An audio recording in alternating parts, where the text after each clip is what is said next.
هل يعود محمد شريف مرة أخرى للنادي الأهلي؟ إيه الحكاية؟ ده اللي هنعرفه في الفيديو ده. بس قبل ما نبدأ في موضوع الفيديو ما تنساش تعمل لايك وشير للفيديو وتكتب كومنت تصلي فيه على النبي عليه الصلاة والسلام. محمد شريف النهارده كان الكابتن شوبير في برنامجه الإذاعي بيتكلم عن إنه جراديشار مصاب وهيغيب عن ماتش الافتتاح أمام إنتر ميامي. وأسامة أبو علي بعد ما يلعب مع منتخب فلسطين مباراة عمان هيسافر بعديها مباشرة للانضمام للمعسكر بتاع النادي الأهلي، ولكن هيبقى قبل الماتش ب 48 ساعة.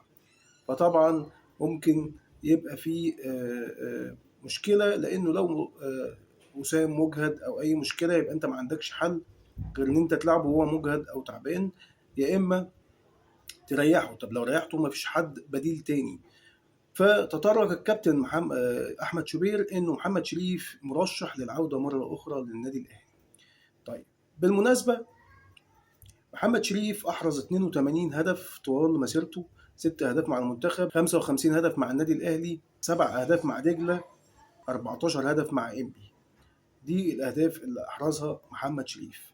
الرقم السلبي الوحيد لمحمد شريف هذا الموسم هو إنه أحرز 3 أهداف فقط طول الموسم مع الخليج السعودي، وده ممكن يكون راجع لأنه المجموعة اللي معاه ما ساعدتوش إن هو ممكن يحرز أهداف بشكل أكبر، وفريق الخليج أصلا مش من الأندية بتاعة الاستثمار السعودي ومفيش تدعيمات جامدة في الفرقة، فممكن يكون ما ظهرش عشان كده.